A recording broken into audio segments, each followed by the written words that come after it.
Well, it's primary season, a time when Democratic and Republican candidates appeal to their base voters.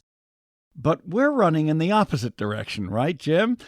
Focusing on the middle. Yeah, and the extremes get so much of the attention, especially during primary season. But if you really look at the polls, maybe most voters have a weird amalgam of opinions, some from the right, some from the left, and some sort of a messy combination in the middle. Our guest today is Shannon Watson of Majority in the Middle.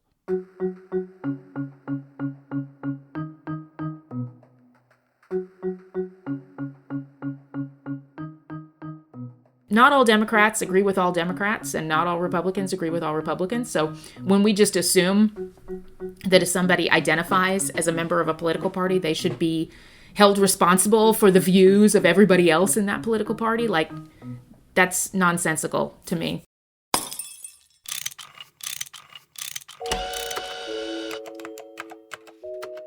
Our show is about fixes. Yeah, how to make the world a better place. How do we fix it? How do we fix it? The percentage of Americans who register as either Democrat or Republican is now at a record low. Growing numbers of people call themselves independent. Yeah, and it's easy to assume that independents are just somehow a blending of Republican and conservative, but it's not always the case. They have a whole range of ideas. Meanwhile, the traditional definitions of liberal and conservative are changing. In some cases, almost reversing polarity. Like on the right, we see a decline in support for military spending to help traditional allies like Ukraine. And former President Trump has resisted conservative calls to limit spending on Medicare and Social Security.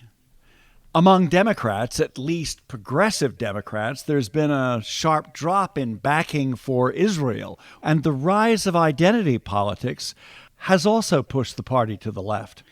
We've always had partisan divisions, but now there's something, it seems new, or at least new in our lifetimes, this level of vitriol that can cancel out the fact that in many issues, Americans are more closely aligned on issues such as gun rights, abortion, and immigration than we've been led to believe. So let's bring in Shannon Watson, who's executive director of Majority in the Middle. It's a nonprofit group based in Minnesota. Her group aims to give those in the middle a place to gather outside the back and forth of left and right. Majority in the Middle is for more civility and less partisanship in politics. Shannon Watson joins us from Minneapolis. Yes. In Minnesota. Yes. Welcome to How Do We Fix It? Thank you so much. I'm thrilled to be here. Your group is called Majority in the Middle. Right now, our politics certainly doesn't feel that way. It seems like there's a tiny minority in the middle. In what ways is that viewpoint wrong? The tendency for the people in the middle, whether that be moderates or people who hold some views that align with the right and some views that align with the left, the tendency over the last several years has been for them to opt out. And so the loud voices are really the ones on the extremes.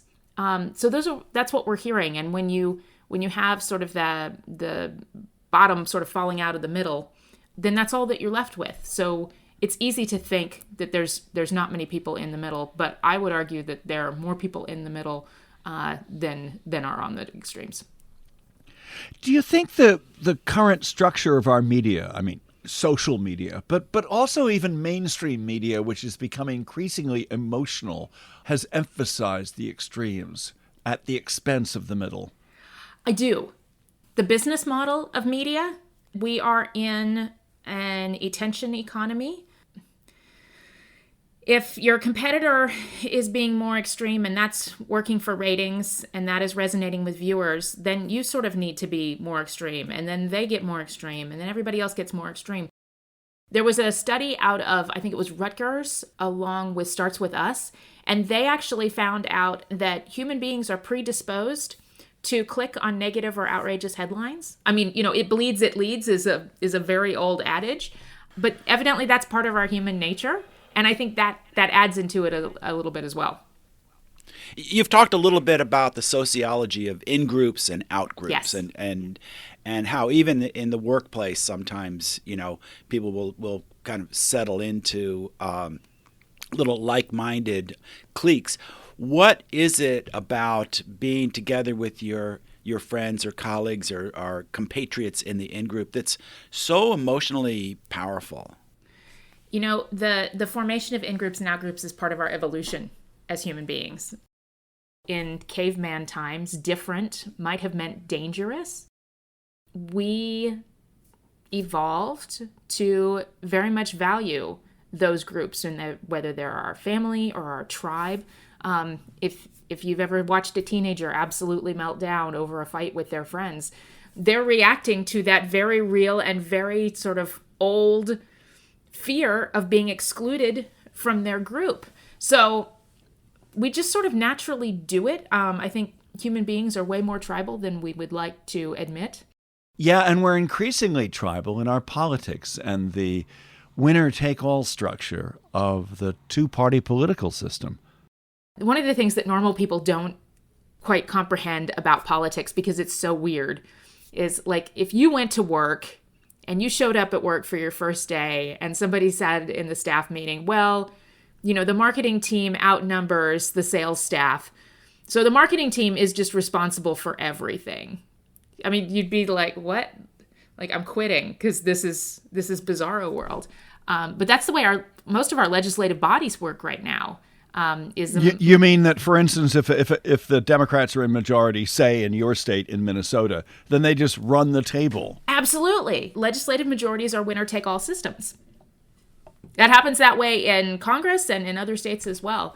But it doesn't happen generally in our workplaces or in our, in our social groups or our civic organizations. I want to follow up on Jim's question about how we sometimes like to diss other people and how that can sometimes bring us together. You share a great example from a former workplace where you had a colleague you really didn't like. Yes. And she was, you were supposed to be working with her all the time. And finally, you found a way to be compatible with her. What was that? That was, I'm not proud of this, but it was our mutual dislike for another coworker. That was the thing that we finally found agreement on, and that was the thing that allowed us to have a relationship. We were able to get over some of our own stuff and work out the ways that our jobs were supposed to go together because we had this common enemy. And one of the reasons that I know that had more to do with it than anything else was that other coworker left, and then our relationship fell apart because we didn't have a them to be an us against. It's also something that certain kinds of workplaces reinforce, to try to maintain a certain cohesion. There's a big blow up on Twitter over the last couple of days over this fascinating piece of The Atlantic by Adam Rubenstein. I don't know if either of you saw it, but he was someone who worked with James Bennett, the op-ed editor who famously got forced out of the New York Times a couple of years ago. And he was recruited also to bring in more conservative, diverse, heterodox voices to write good pieces, but pieces that ran a little bit against the usual New York Times grain. And his very first day at work, he was in a HR meeting, and they had some silly little game they would play, and you're supposed to, now you stand up, and you're supposed to say, okay, what's your favorite sandwich? And he says, Chick-fil-A. And like a hush falls over the room. Yeah. And he may not even know it, but there's this whole, on the left, this whole, hatred of Chick-fil-A because they're Christian and anti-gay, supposedly, and stuff like that. And he was like, no, I just mean the sandwich, not the politics. And then everybody starts clicking their fingers, snapping their fingers in approval of the HR person who says, we don't do that here. Yeah. We don't, we're against Chick-fil-A here. We. So, on one level, it's funny. On the other level, it's a little bit chilling that the HR person in this meeting was trying to enforce a certain orthodoxy about what we do and don't talk about. And, in an organization that's supposed to be open to all kinds of diverse ideas, how do we fight that? How do you fight that if you're the boss? But also, how do you fight that if you're the employee? Yeah, that's a complicated situation. And I saw that on Twitter. And I unfortunately have heard many stories like that. And I'm one of the people who I have some views on the right and some views on the left. And so I will say, I think that the left's pursuit of inclusion is honorable until we take it to a sort of a moral absolutism. They couldn't make it okay that the guy liked the chicken sandwich because of the political views of the CEO of that company. And I don't think that situation is super rare. And those kind of things, like that happening on his first day, those kind of things encourage people to retreat to their corners very quickly. And we've gotten to the point we don't see people anymore. We see their political label. I come to this work very naturally. My dad is a Republican, what I have started calling a legacy Republican, because he's been a Republican for a very long time. My mom is a Democrat or a libertarian, depending on the day and the issue. And that's primarily because she is from rural Kansas. And most Kansans, no matter where they fall in an ideological scale, do have a little bit of that libertarianism to their politics. So this idea that people don't want to be in relationship with other people that they voted differently with, like that's so foreign to me, because I've watched it every day of my life, and they're going on, I think it'll be 54 years of marriage in June. I'm just really struck by what you said, that you have a mixture of opinions from the left and from the right and many in the middle. Yeah. I know that's true of me, increasingly so. I think it's true of Jim. So here we are, three people in a virtual room with a mix of opinions. I'm not sure that's very unusual. Is that part of the message you're trying to spread at Majority in the Middle?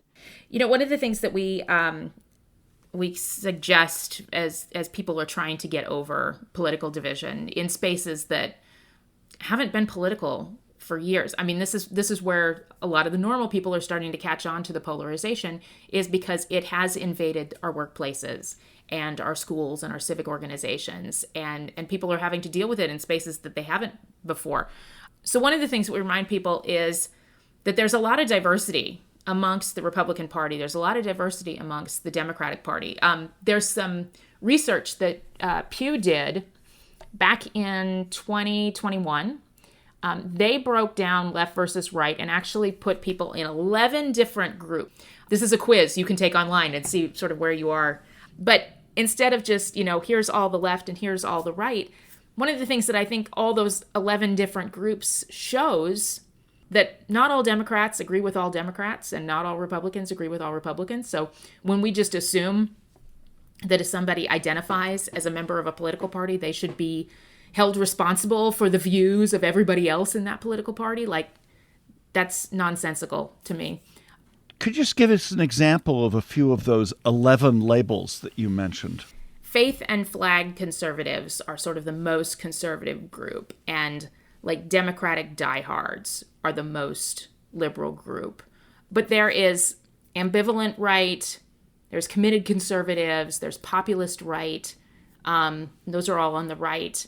There's outsider left and Democratic mainstays and establishment liberals also on the left. And then there's the what they say 15% of the general public is in the middle, and they call that the stressed sideliners.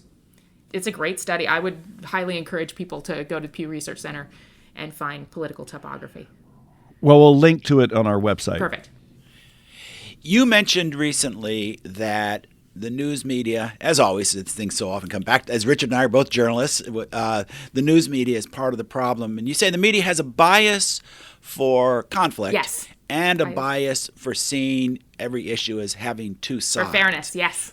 Yeah, certainly for me, as somebody who is very skeptical of a lot of sort of left-wing ideas that I think are held too comfortably or too easily. Some of the most interesting thinkers to me are people out there who are heterodox liberals, like Matt Iglesias or Jesse Singal or many others, who are true to their liberal values and goals, but they're skeptical of some of the things that are going on their side, and they're willing to call it out. And frankly, they get more abuse online than the conservatives do. Yes. I hear that from legislators who try to work across the aisle. I hear that from activists that, your friends are way meaner to you than your opposition is. Our guest is Shannon Watson, Executive Director of the group Majority in the Middle. This is How Do We Fix It? I'm Richard Davies. And I'm Jim Meigs. And before we return to our interview, Jim, a plea for support. We always appreciate it, not only when people give us a little money on Patreon. We have a site there, patreon.com, How Do We Fix It? But also leave us a positive review. Yeah, those positive reviews are really important. They raise us up in the rankings. They help people find our podcast. And as Eli Lake always says on his podcast, it makes us feel really good about what we do. And I know you all want us to feel good. Now back to our interview. Your group, Majority in the Middle, works in Minnesota. Correct. And you've been trying to bring both sides together. You've worked with state legislators. Mm-hmm. What are some things that you've found that might apply not only to Minnesota, but to other parts of the country? Yeah, so when we put this organization together, I was very conscious of the fact that I've been around the Capitol and around politics for many, many years, but I have never held an election certificate. I've never been elected to an office. And so there are experiences that I just don't have. And so I talked to a lot of legislators in sort of the run up to the launch. And one of the things that I heard from them that surprised me was this common theme about the opposition to working across the aisle doesn't come from across the aisle. It comes from within your own caucus. I had one former legislator, I got him on the phone and he talked for like an hour and 20 minutes straight. It was great. But he was talking about, it was... without any breaks? Without you asking questions? Absolutely. I told him what I was working on and he just went. It was amazing. That he says it starts with like teasing, and then it gets really ugly really fast. Everything from threatening of committee assignments to, we're not really going to think of you as a member of our own caucus. We're going to support your primary opponent. And that has to do with the power structures. I mean, we mentioned that legislative bodies are winner-take-all systems. And so the thing that's most important for a legislative caucus is to get that majority status so they can be in charge of everything. So I think looking at ways to power share, I think would be helpful. If people who value compromise and collaboration and working across the aisle, if they don't communicate that to their elected officials, then their elected officials are not going to know that this is important. So tell us a little bit about your life story. How did you get interested in this kind of work, and what was the light bulb moment where you decided to set up your organization? Interesting. So I have worked around politics and public policy for 20 plus years. I stopped counting after 20. And I have worked on political campaigns on both sides of the aisle. My parents they have different political affiliations. They have each run for office. They have both lost. One of them lost by 46 votes and one of them lost by 17 votes. And if you think we don't know that number, it's there. So I think it was just the idea that you can't be in relationship with people that is foreign to me. And then the first debate in 2020 between then President Trump and then candidate Biden. I didn't watch the debate. I didn't need to. It wasn't going to change my vote. But I watched social media afterwards. And I saw some things that I expected, both the left and the right kind of doubling down. But I also saw a lot of people who I consider to be very political people. They either have run for office and served in office or served as staff members or worked on campaigns. I saw a lot of them saying, "Ugh, no, this is gross. I've had enough. I'm out." And I was concerned at that point that we had reached, that was the tipping point on the scale. That if even these people are so disgusted with what we're doing, then maybe it's time for something else. how do we reduce the incentives for extreme behavior? We, instead of, like talking about how terrible division is and, hey, stop being so partisan, we try to elevate the people who are demonstrating the behavior we want to see.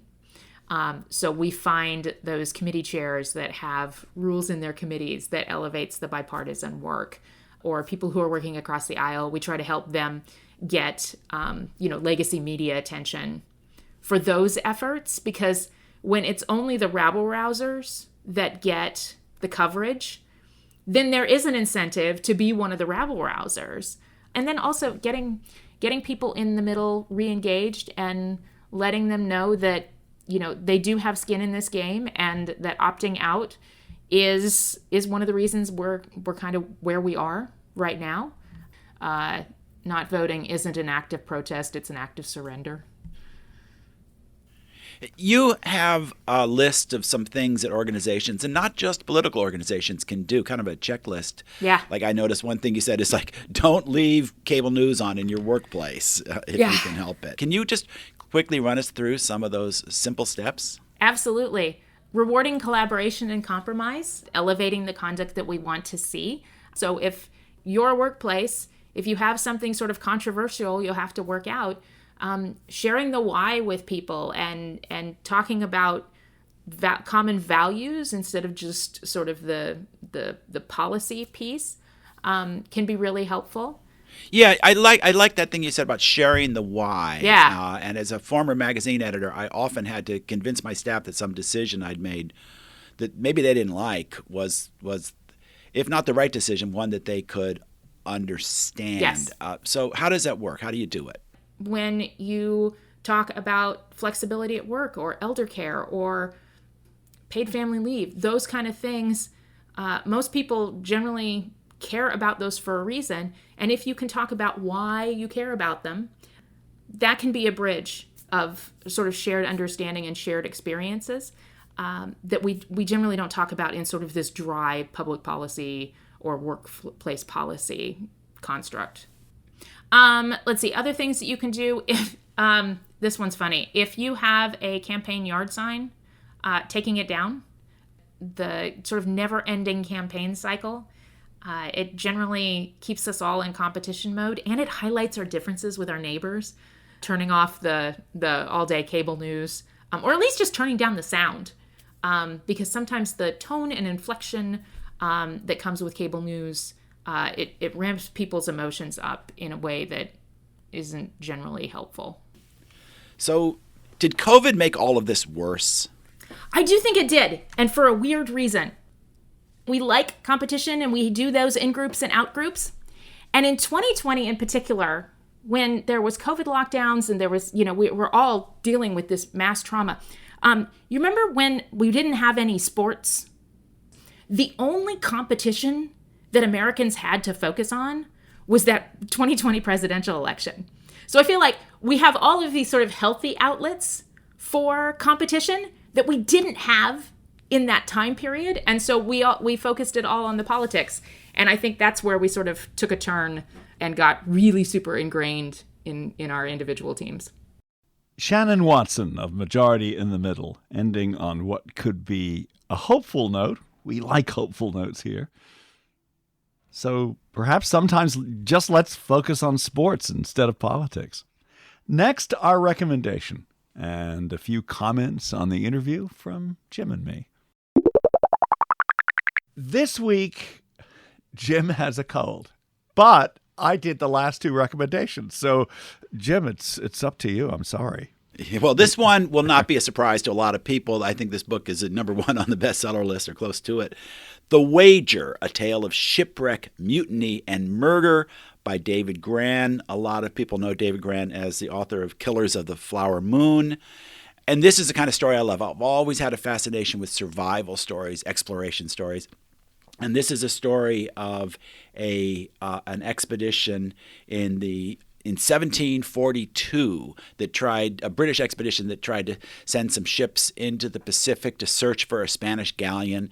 But of course, they had to get around the terrible weather of the roaring 40s of Cape Horn at the southern tip of South America. And there all kinds of troubles began. And one of the ships, called the Wager, ultimately got shipwrecked on some little island that no Europeans had possibly ever visited or would visit for years to come.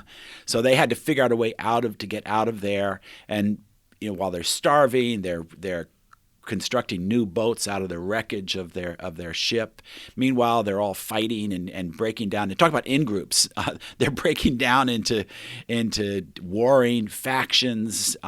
There's some actual violence between them, and eventually a portion of them struggle their way back up the east coast of South America and eventually get back to England, where they all wrote memoirs. A lot of these great stories are based on these vivid memoirs that people write after these survival situations back in that era. So it's a ripping read. It's a fascinating story of determination, of survival, and human dynamics, and from a writer who's just at the top of his game. The Wager sounds like a great read. Thanks, Jim.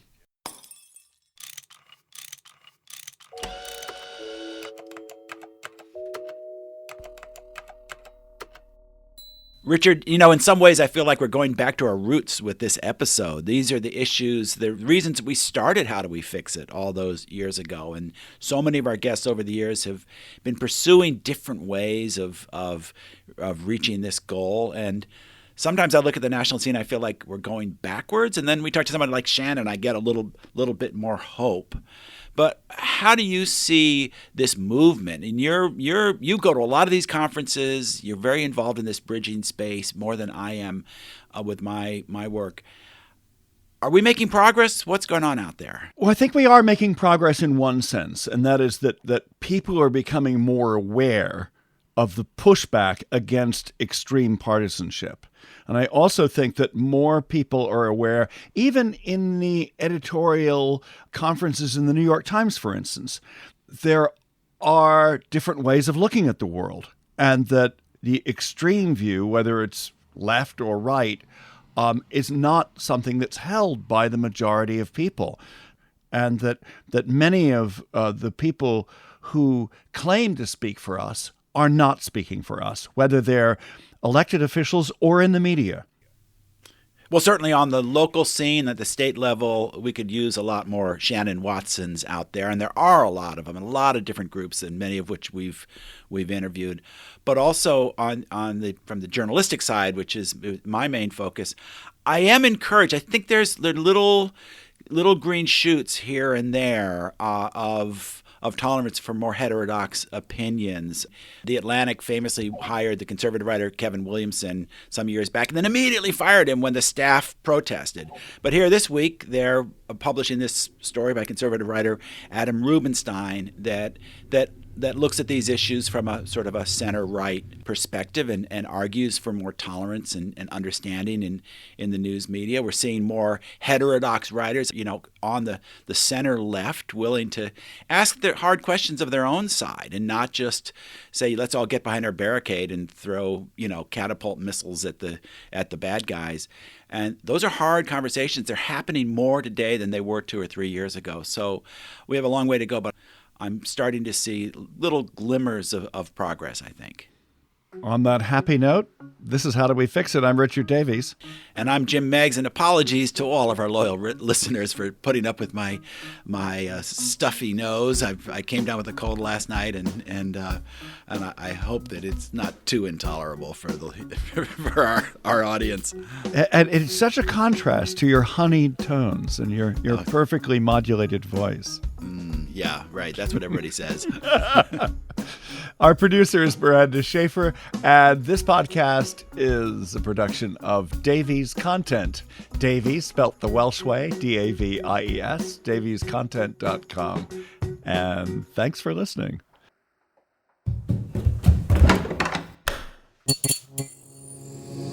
This podcast is part of the Democracy Group.